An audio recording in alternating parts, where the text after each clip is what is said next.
kepada sahabat Abu Bakar, kemudian sahabat Umar datang ke rumahnya sahabat Ali dan membakar rumahnya sahabat Ali.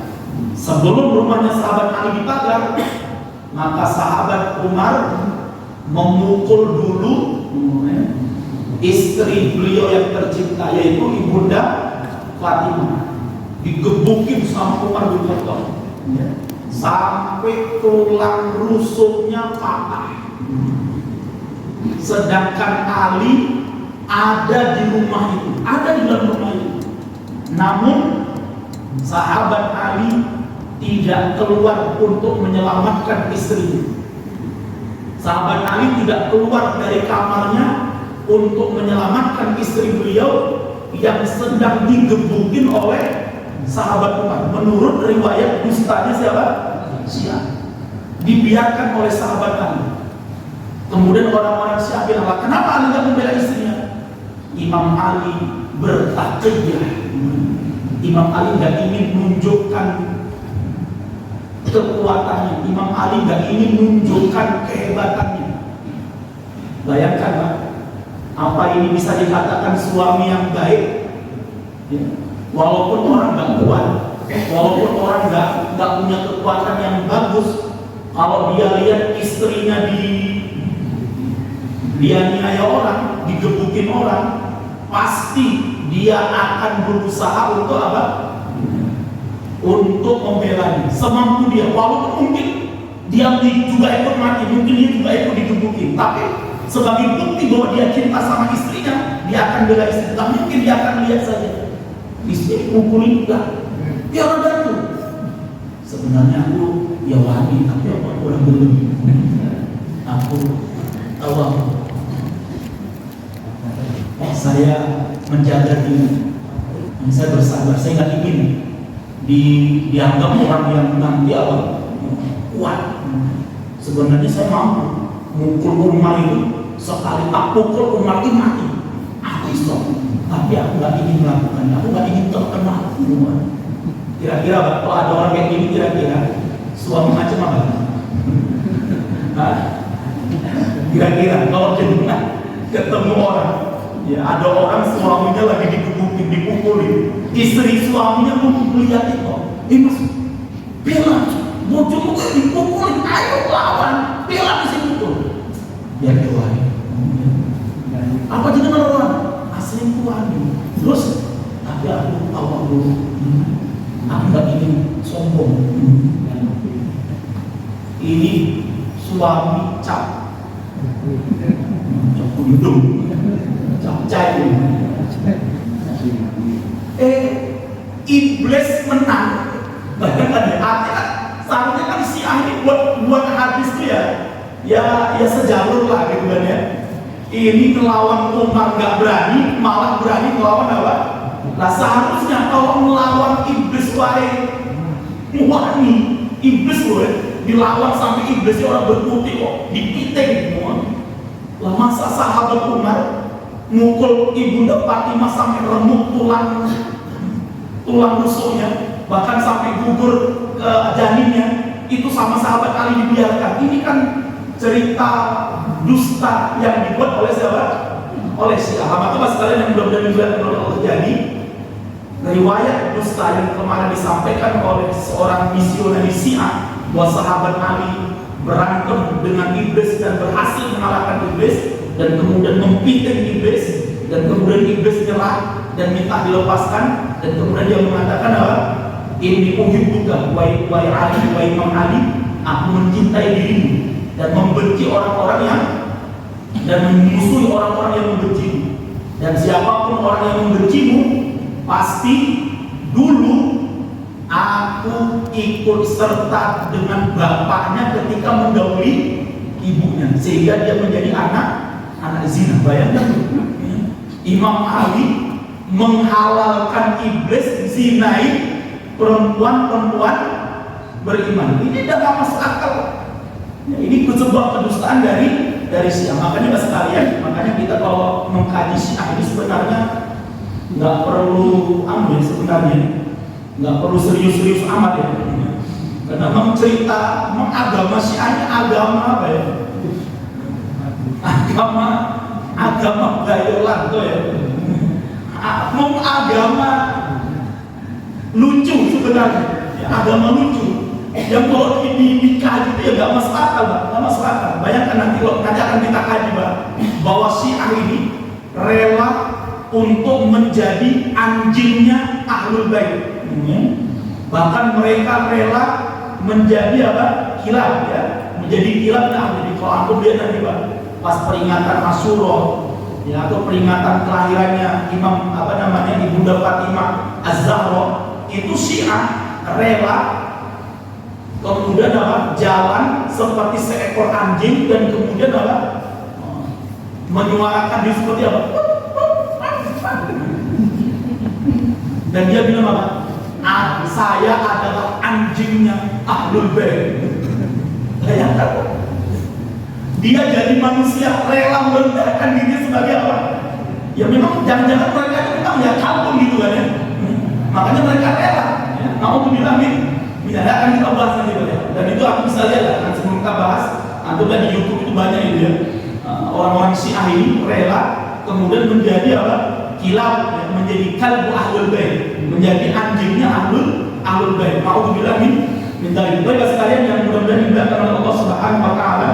Pada malam hari ini kita akan membahas tentang kisahnya Ibunda Fatimah, ya. Dan akan kita bahas riwayat yang berikutnya adalah kebohongan Syiah, yaitu selalu membawa-bawa nama Ibunda Fatimah sebagai apa? Sebagai legitimasi atau sebagai pembenaran terhadap akidah mereka yang rusak ini. Ya, jadi sebenarnya akidah mereka ini rusak, akidah mereka ini betul-betul sesat, tetapi apa? Selalu ditutupi dengan apa?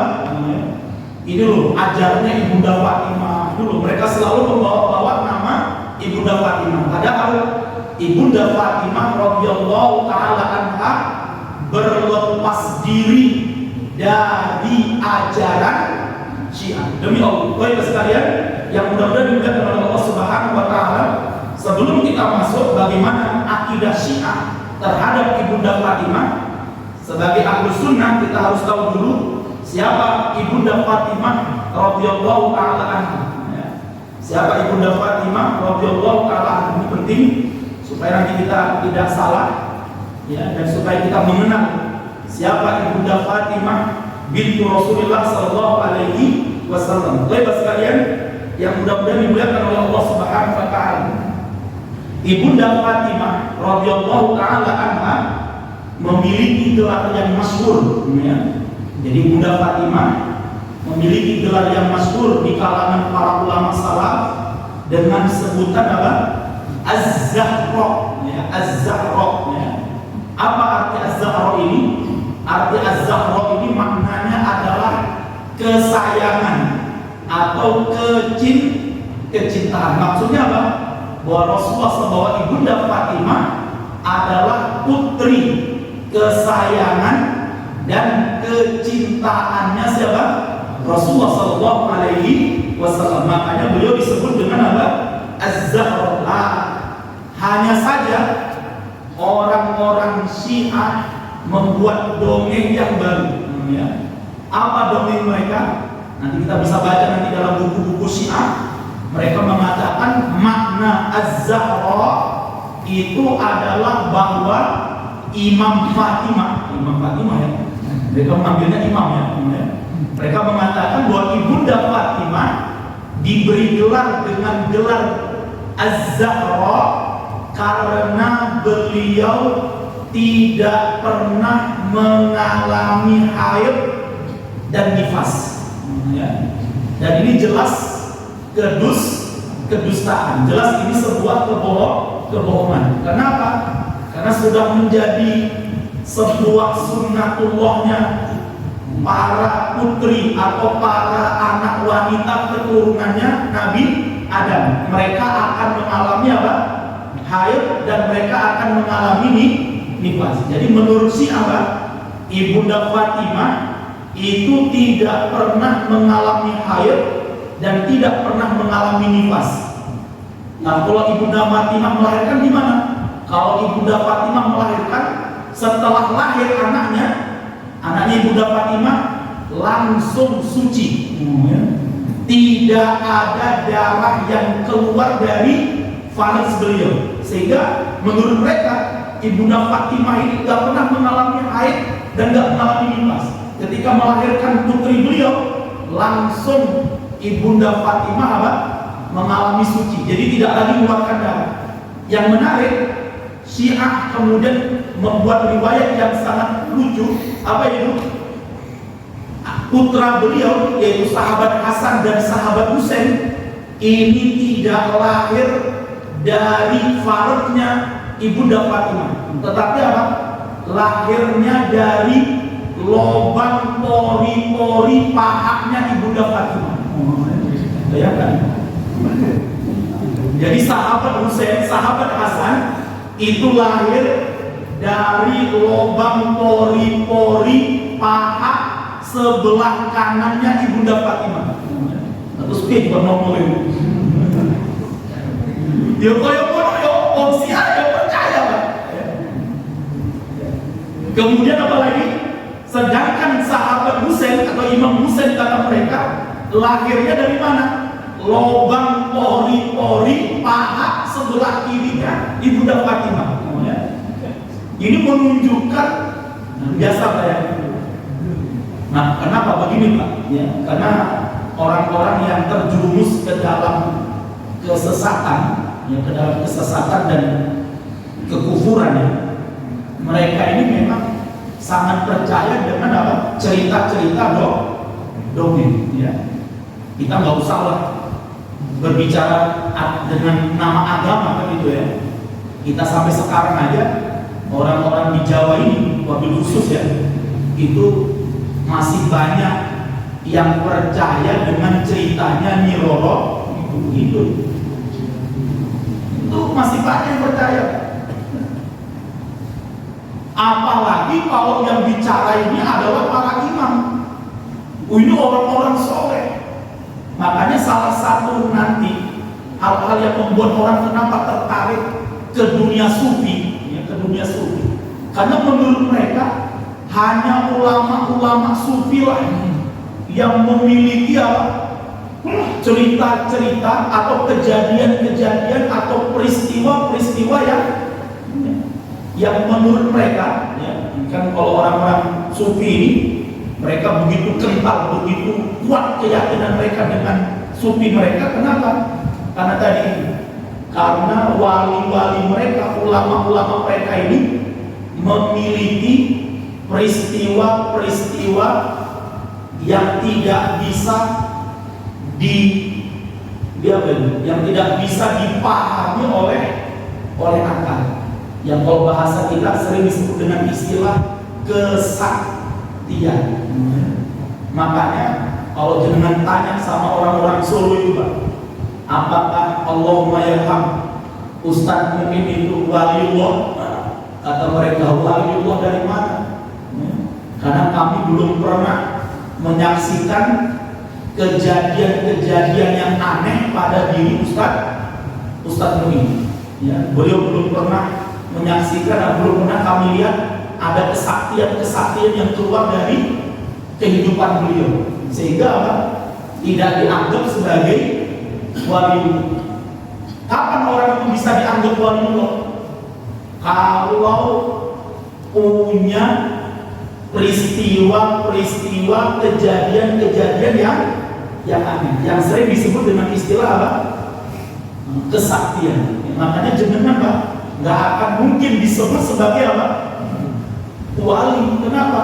Jenengan belum pernah terjadi peristiwa yang aneh pada diri jenengan. Ya. Apalagi kalau ustadznya aja nggak disebut wali, mau pemain jenengan. Ya. Nah, makanya orang-orang sufi itu dalam rangka menarik jamaah agar tertarik masuk sufi dengan cara apa? Dibuatlah cerita-cerita yang nggak masuk akal, yang itu katanya terjadi pada diri wali-wali mereka. Ya. Jadi pada hari Jumat yang lalu saya diajak oleh keluarga saya dari Aceh, ya, untuk menikahkan putri mereka, ya, mendapatkan seorang gus dari anak pendiri pondok pesantren Islam Sunan Pandanaran Yogyakarta. Mungkin jenengan yang tahu Jogja pastinya pernah mendengar ya, pondok namanya pondok Sunan Pandanaran. Ya, ini ternyata pondok yang sangat besar dan termasuk pondok tertua di Yogyakarta, walaupun aslinya Pandanaran itu kan Pandanaran, apa artinya? Pandanaran itu kan aslinya kan Klaten ya. Ada ya, pernah dengar kan? Nah, di Klaten itu kan ada desa namanya desa Pandanaran ya.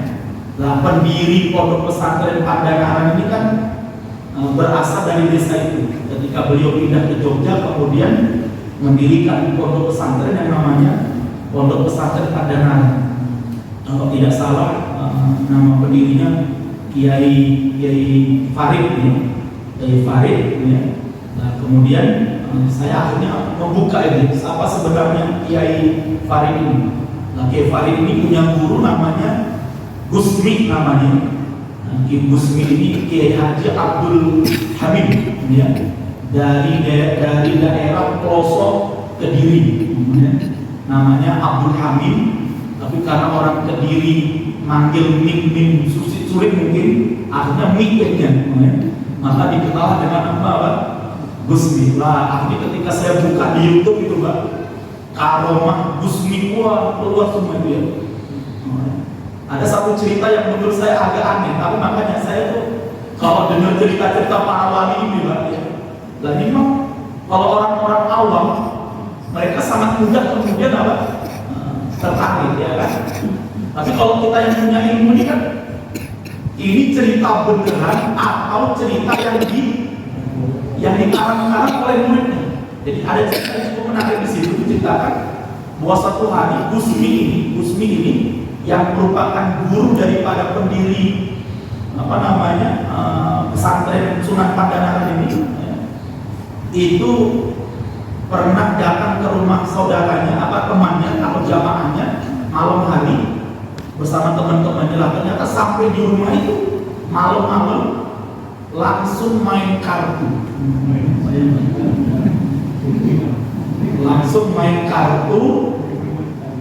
tekan subuh. Gus Kiai ceritanya itu yang datang ke rumah jamaahnya, salah seorang jamaahnya malam tekan krono, bukan malah turun, malah main kartu, tekan azan subuh. Lah ketika dengar suara azan subuh, teman-temannya Gusmi ini kemudian pulang ke rumah untuk sholat subuh, malah Gusmi masuk kamar turun. Lah jamaahnya atau muridnya Gusmi ini yang bernama Pak Khozin ya, punya orang tua. Lah orang tuanya nggak terima. Yo, lagi bisa apa ini? Wes datang nih wengi tekan omah malah main kartu, tekan subuh krungu azan subuh kok malah mapan turu. Akhirnya bapaknya Pak Khozin ini marah-marah sama Pak Khozin ini. Tapi Pak Khozin yang ngomong, ya, bilang sama bapaknya, saya nggak kenal. Kan ditanya sama bapaknya Pak Khozin, siapa tuh Zin? Orang yang kamu bawa kemari itu? Saya nggak kenal Pak. Hanya saja kata Kiai Fulan yang menjadi guru saya bahwa Gusmi itu adalah guru saya. Tolong hormati dia, jaga dia. Jadi saya pokoknya jalankan titahnya wali ulum. Akhirnya bapaknya Pak Khozin marah-marah dan akhirnya dia segera cabut berangkat dari rumah ke masjid. Selesai sampai ke masjid, kemudian mereka sholat berjamaah subuh. Lah ketika bapaknya Pak Khozin ini ya, salam ke kanan, dia kaget. Kagetnya apa? Ketika menyaksikan bahwa Gusmi itu berada di sebelah kanannya. Jadi kita salam. mungkin ya. Kemudian salam ke kiri. Saking penasarannya bapaknya Pak Hozin ini, ceritanya dalam video ini diceritakan oleh murid-muridnya Gusmi ini, maka dia langsung pulang ke rumah, langsung lari. Pokoknya nggak dikir, langsung pulang ke rumah, masuk kamar, kaget loh, uangnya turun. Begitu, akhirnya balik lagi ke masjid. Loh, kok orang ini kok masih dikir di masjid, balik lagi ke rumah. Nah, kok turun? Akhirnya tanya sama Pak Hozin, sama anaknya, sama putranya, Zin, lagi sopo ini? Ini wali Allah. Yang kemudian murid-muridnya Muslim ini mengatakan bahwa di dunia ini, mereka bilang di dunia ini satu-satunya manusia yang mewarisi karomahnya Syekh Abdul Qadir Jailani itu hanya Gusmi. Apa karomahnya Syekh Abdul Qadir? Karomahnya Syekh Abdul Qadir Jailani adalah dalam satu waktu itu bisa berada di beberapa tempat. Itu karomahnya Syekh Abdul Qadir Jailani. Jadi Syekh Abdul Qadir Jailani itu Pak, dalam cerita-cerita dongengnya orang-orang sufi, dalam satu waktu itu bisa berada di beberapa tempat. Jadi misalnya kayak saya gini misalnya, jadi Syekh Abdul Qadir Jailani itu ngisi pengajian dalam satu waktu, dia ngisi pengajian di mana? Di Istiqomah Pondok P. Ternyata beliau juga sedang ngisi pengajian juga di Wonogiri, sedang juga ngisi di Pekalongan, sedang juga ngisi di Surabaya, juga ngisi di Kalimantan. Itu dalam satu waktu. Itulah karomahnya Syekh Abdul Qadir Jailani, dan itu hanya diturunkan kepada Kiai Haji Abdul Hamid. Lah kalau orang nggak punya ilmu Pak, Masya Allah, ini luar biasa ya. Jadi turu aja sholat, pena boleh. Jenengan mau nggak kira-kira? Turu, tapi jasad jenengan bisa sholat dewe. Kan enak itu. Nah orang kalau nggak punya ilmu, Pak, orang-orang awam, Masya Allah ini kiai tenang, ini wali Allah. Nah padahal apa pernah kita mendengar wali-wali Allah yang sesungguhnya, yang seperti Rasulullah SAW sampai akhir hayat beliau, jasa dan waruhan beliau hadir kemana? Ke masjid untuk sholat berjamaah. Pak Rasulullah sedang sakit waktu itu. Apa kemudian sahabat Abu Bakar, Rasulullah berada samping dia, coba cek ngomong. Apa jasa Rasulullah ada dua kan? Tidak ada. Jadi Bapak sekalian, makanya Bapak sekalian, apalagi kalau ini baru kisahnya Gusmi loh ya. Nopo meneh ibunda Fatimah melahirkan lewat mana? Logam pori-pori. Wah, ini imam tenanan ini wali tenanan. Kalau orang punya ilmu, orang punya akal, lah terus metuni tekan pundi. Lah kalau logam pori-pori masa kemudian ngomong koyo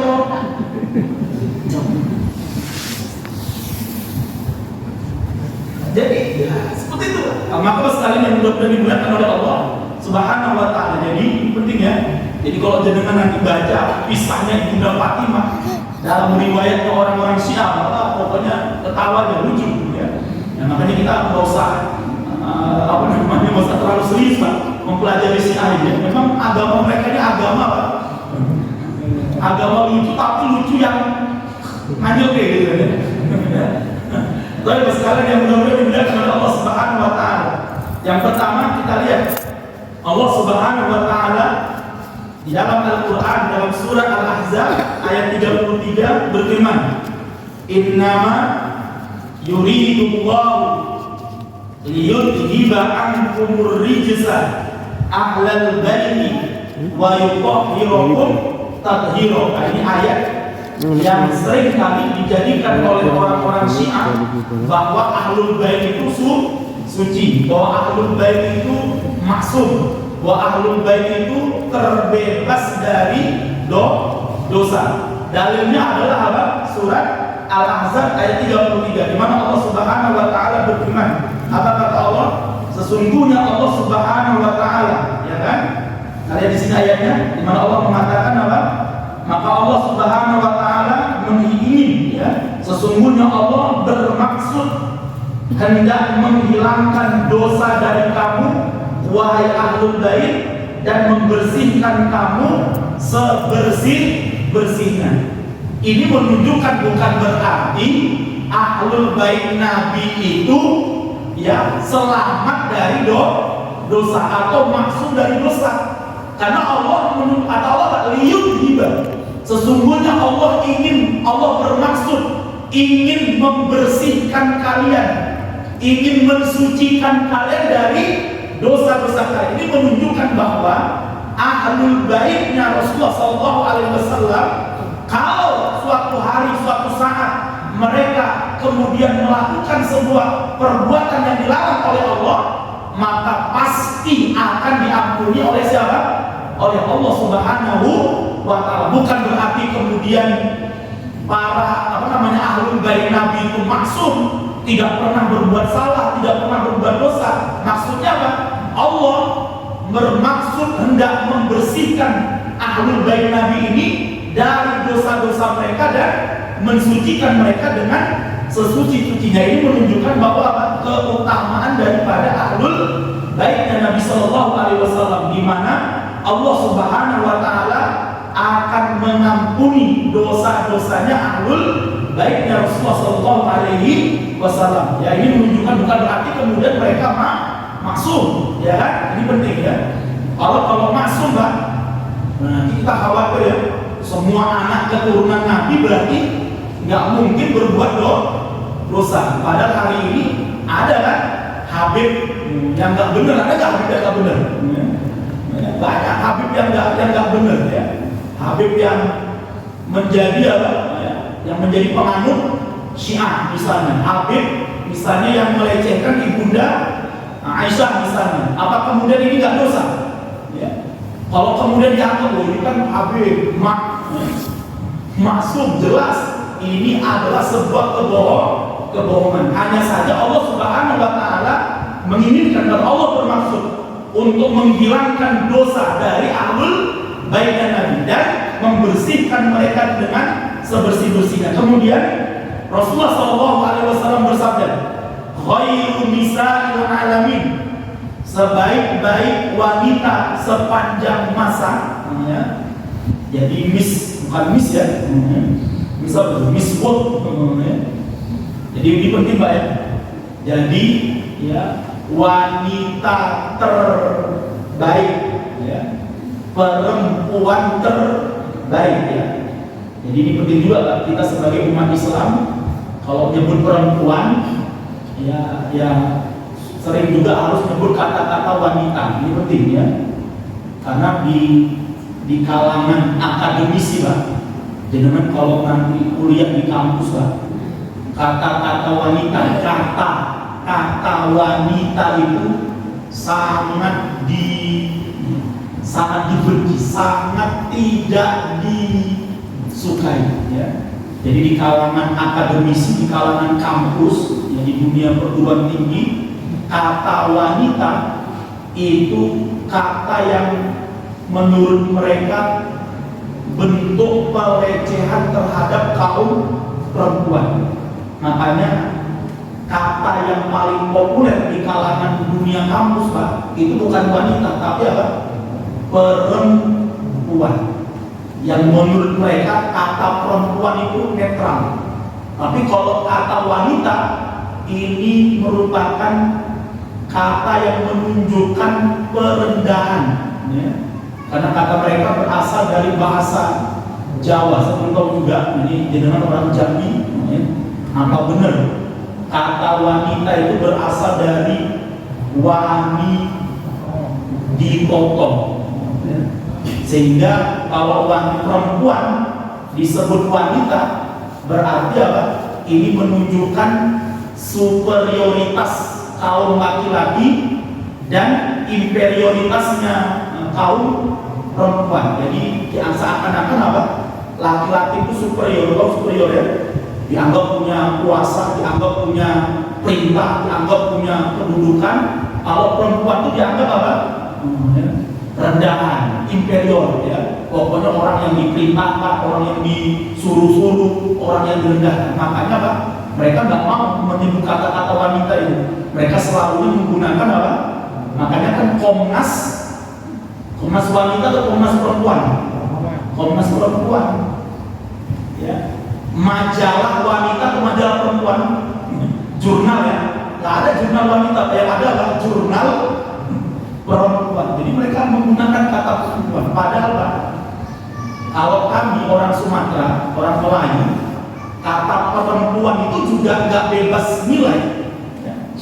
Karena perempuan itu, kalau tadi wanita, mereka bilang tidak bebas dari nilai, karena itu berasal dari bahasa Jawa yang menunjukkan perempuan itu wanita itu di bawah. Maka kami katakan juga bahwa perempuan, kata perempuan itu juga tidak bebas nilai, ya. Karena kami orang Sumatera, orang Melayu, mengatakan perempuan itu tersusun dari dua kata, perem dan puan, ya. Puan itu wanita, puan ya. Maka sering orang Malaysia bilang puan dan tuan kan itu. Perem, kami orang Sumatera yang namanya bilang perem, di perem ya. Di perem itu disimpan, ya. Tahu ya bahasanya begitu. Misalnya ada mangga mentah, ya. Nah, itu kalau mau matang biasanya kami perem dulu. Perem itu apa bahasa Jawa ini? Dimbu.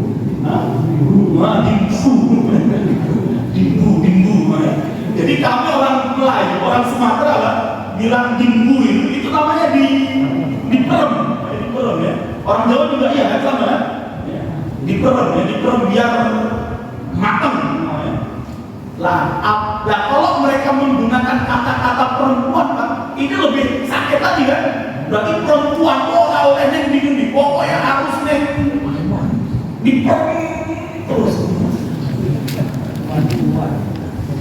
Jadi perempuan, berarti kan perempuan kan berarti wanita yang disimpan, yang diperem, yang dibu, ya, biar matang. Lah makanya sekarang jadi luar biasa Pak, mereka ini kata-kata kayak gitu aja Pak, itu dijadikan alat untuk apa ya, melegitimasi, dianggap itu adalah dianggap itu pelecehan terhadap hak asasi perempuan. Kan lucu itu. Lah sekarang ada laki-laki yang nggak suka perempuan, nggak suka wanita, senangnya kok malah kalau laki-laki itu nggak dianggap pelecehan terhadap kaum perempuan, kan dungu. Bisa dipahami ya? Jadi para kaum feminisme ini Pak, para feminis ini, para pembela kaum feminis ini, kesetaraan gender ini Pak, mereka tuh sampai nggak mau menggunakan kata wanita karena dianggap itu pelecehan terhadap kaum wanita, karena dianggap apa? Wanita itu adalah sasaran daripada, objek daripada apa? Perintah, objek daripada suruhan, objek daripada sebuah kekuatan laki-laki. Lah saiki ono wong lanang ora demen karo perempuan, perempuan aku ora seneng karo, ora sudi aku perempuan, apa seneng karo wong lanang. Lah kok dibilang itu bukan pelecehan terhadap kaum perempuan, malah dibilang apa? Apa ini? Kan soplak.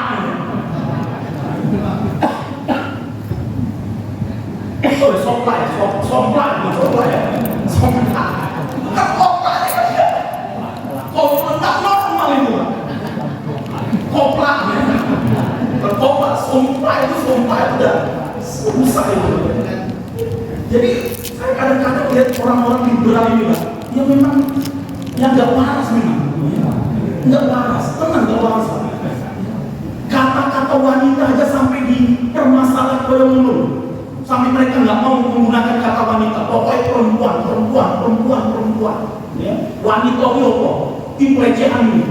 Lalu mau lanang, orang gelap kalau perempuan, benci kalau perempuan, najis kalau perempuan, malah demennya kalau orang malah dibilang bukan pelecehan, itu malah apa?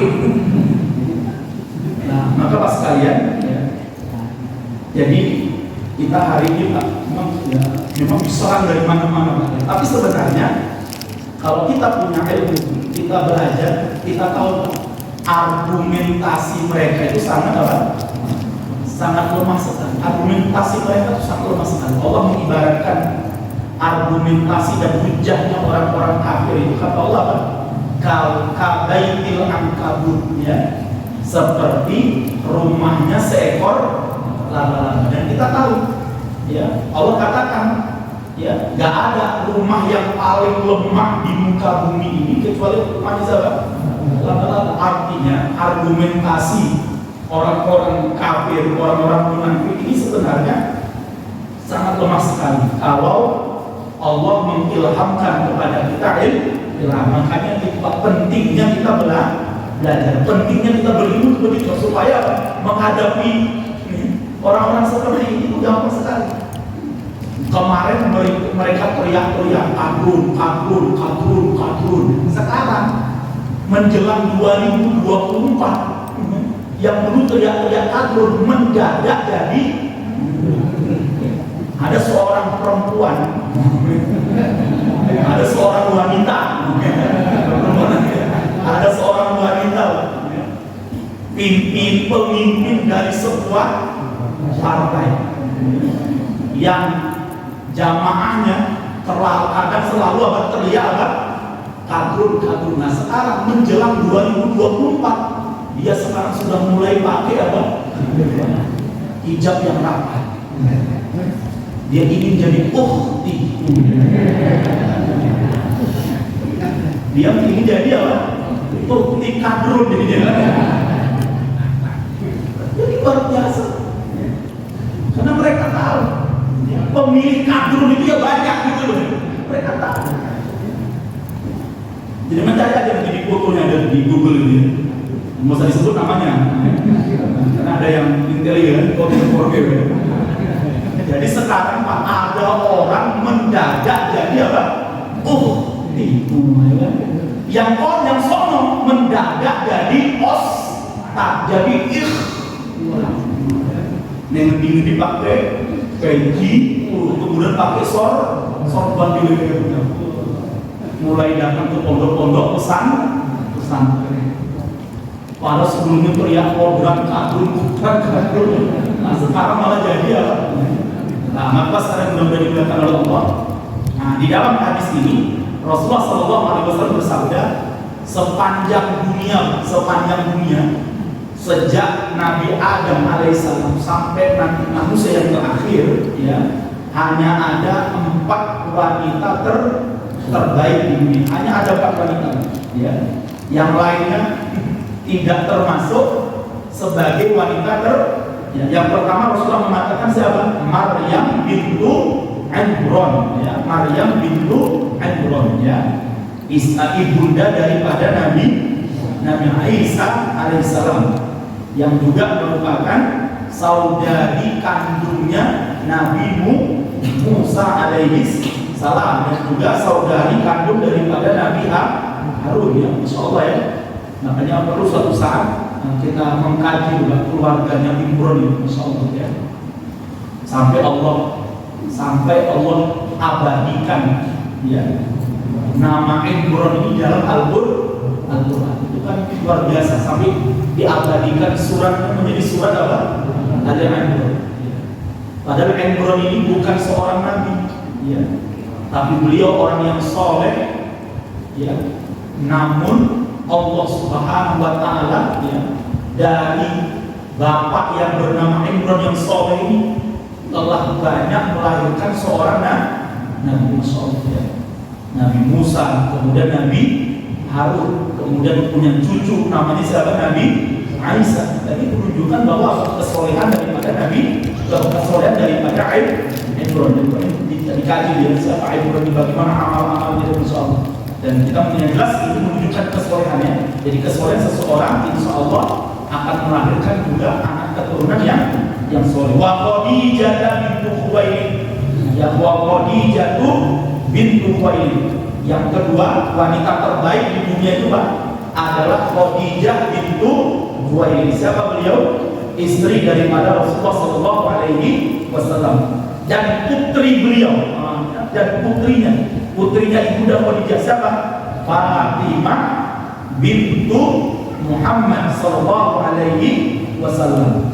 Dan yang terakhir, wanita terbaik di dunia ini yang nomor 4 adalah Ibunda Asia Imro'atu Fir'aun. Masya Allah ya. Jadi pas kalian, maka bagi para wanita-wanita muslimah tentunya nggak usah lagi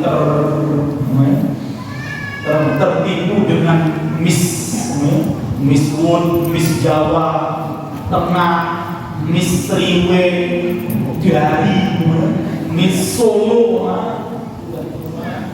ya. Sebagai umat Islam ya, kita hanya diberi kabar oleh Rasulullah hanya ada 4 wanita terbaik di dunia. Ibunda Maryam, Ibunda Aisyah, Ibunda Asia, Ibunda Khadijah, dan yang terakhir adalah Ibunda Fatimah. Yang kita tentunya berqudwah dan beruswah kepada 4 wanita mulia ini karena mereka adalah sebaik-baik wanita, dan Allah dan Rasulnya yang telah menetapkan wanita 4 ini sebagai wanita terbaik, ya kan? Nah, kalau Miss Solo yang tetapkan sebenarnya yang tetapkan adalah Miss Solo itu. Kira-kira kalau penetapan Miss Solo adakah ditanya?